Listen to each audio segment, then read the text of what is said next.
ओम शांति। मुरली तारीख 27/2/2024। मीठे बच्चे, सदा बाप की याद का चिंतन और ज्ञान का विचार सागर बंधन करो तो नए नए पॉइंट्स निकलती रहेंगी, खुशी में रहेंगे।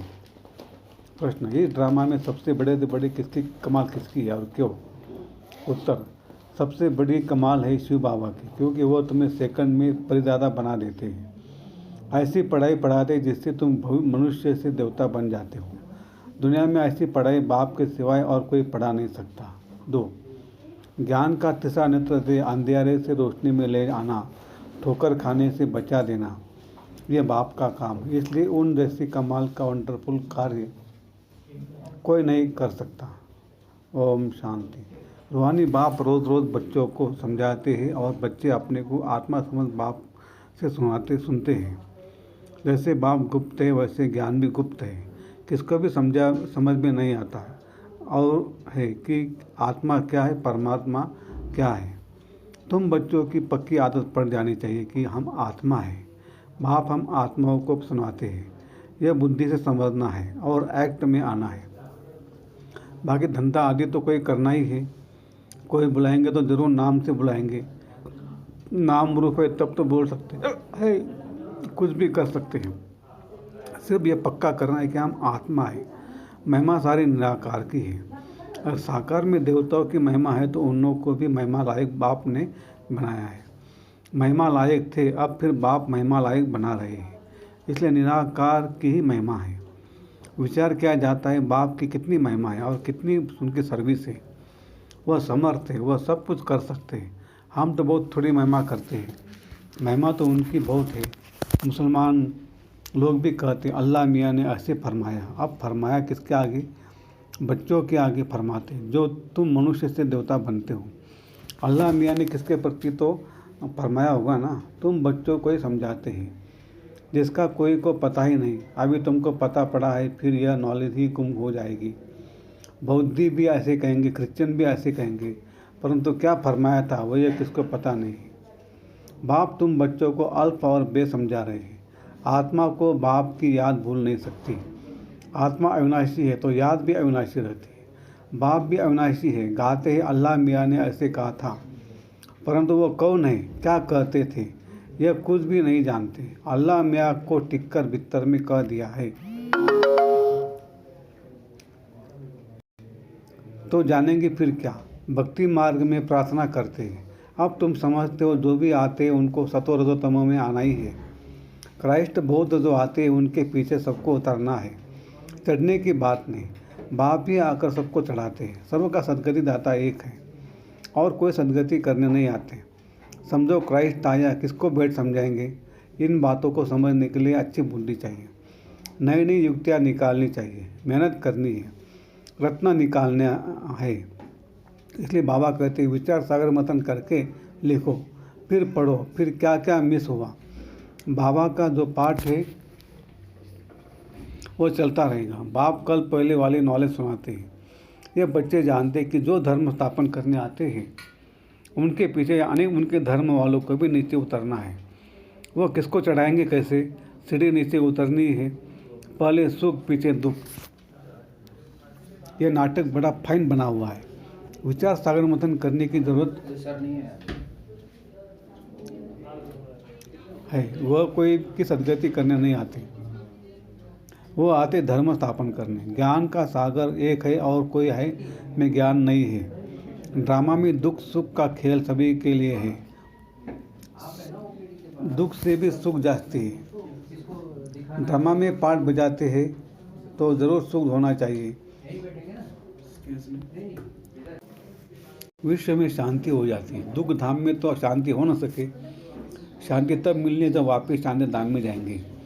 बाप बैठ समझे तो यह कभी भूलना नहीं चाहिए कि हम बाबा के साथ हैं। बाबा आया हुआ है आंसू से देवता बनाने। यह देवता सदगति में रहते हैं तो बाकी सब आत्माएं मूल वतन में रहती हैं। ड्रामा में सबसे बड़ी कमाल है बेहद के बाप की, जो तुमको परिजादा बनाते हैं। पढ़ाई से तुम परिजादा बनते हो। भक्ति मार्ग में समझते कुछ भी नहीं, माला फेरते रहते। कोई हनुमान को, कोई किसको याद करते हैं। उनको याद करने से फ़ायदा क्या? बाबा ने कहा है महारथी तो उन्होंने बैठ हाथी पर सवारी दिखा दी है।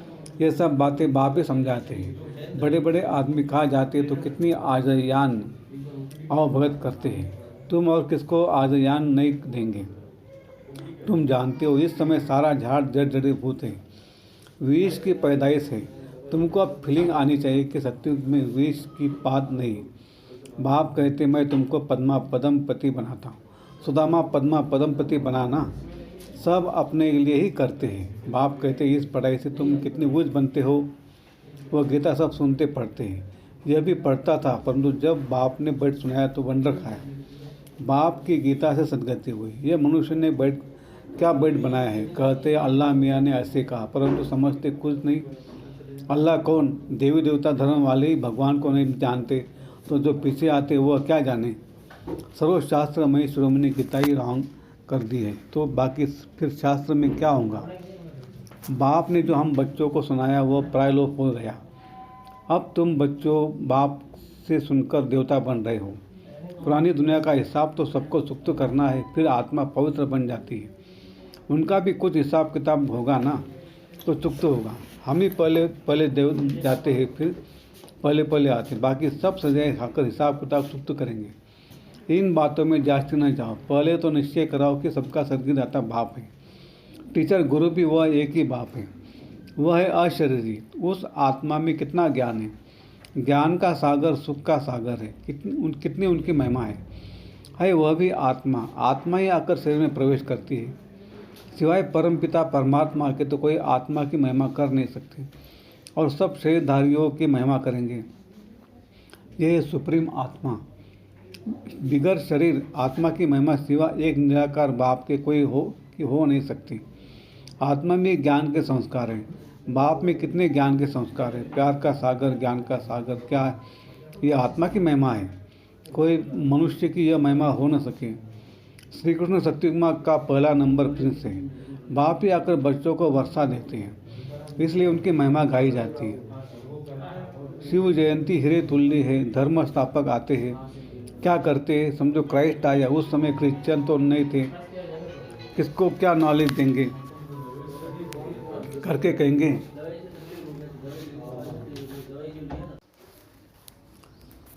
कहेंगे अच्छे चलन चलो। यह तो बहुत मनुष्य समझाते रहते हैं, बाकी सदगति की नॉलेज कोई दे न सके। उनको अपना अपना पार्ट मिला हुआ है। सत्व रजो तमो में आना ही है। आने से क्रिश्चियन की चर्च कैसे बनेगी। जब बहुत होंगे, भक्ति शुरू होंगी, तब चर्च बनाएंगे। उसमें बहुत पैसे चाहिए, लड़ाई में भी पैसे चाहिए। तो बाप समझाते हैं यह मनुष्य सृष्टि झाड़ है। झाड़ कभी लाखों वर्ष का होता है क्या। हिसाब नहीं बनता। बाप कहते हैं बच्चे तुम कितने बेसमझ बन गए थे, अभी तुम समझदार बनते हो। पहले से ही तैयार होकर आते हो राज्य करने। वह तो अकेले आते हैं, फिर बाद में वृद्धि होती है। झाड़ का फाउंडेशन देवी देवता, उनसे फिर 3 ट्यूब निकलती है, फिर छोटे छोटे मठ पंथ आते हैं, वृद्धि होती है, फिर उनकी कुछ महिमा हो जाती है, परंतु फायदा कुछ भी नहीं। सबको नीचे आना ही है। तुमको अभी सारे नॉलेज मिल रही है। कहते गॉड इज नॉलेजफुल, पर नॉलेज क्या है यह किसको मालूम नहीं है। तुमको अभी नॉलेज मिल रही है। भाग्यशाली रथ तो जरूर चाहिए। बाप साधारण तन में आते तब यह भाग्यशाली बनते हैं। सत्युग में सब पद्मा पद्म भाग्यशाली है। अब तुमको ज्ञान का तीसरा नेत्र मिलता है, जैसे तुम लक्ष्मी नारायण जैसे बनते हो। ज्ञान तो एक ही बार मिलता है। भक्ति में तो धक्के खाते हैं। अंधियारा है, ज्ञान है दीन में धक्के नहीं खाते। बाप कहते भल घर में गीता पाठशाला खोलो। बहुत ऐसे हैं जो कहते हम तो नहीं उठाते, दूसरों के लिए जगह देते हैं। यह भी अच्छा। यहाँ बहुत साइलेंस होनी चाहिए। यह है होलीएस्ट ऑफ होली क्लास। यहाँ शांति में तुम बाप को याद करते हो। हमको अब शांति धाम जाना है, इसलिए बाप को बहुत प्यार से याद करना है। सत्युग में 21 जन्म के लिए तुम सुख शांति दोनों पाते हो। बेहद का बाप है, बेहद का वर्षा देने वाला। तो ऐसे बाप को फॉलो करना चाहिए।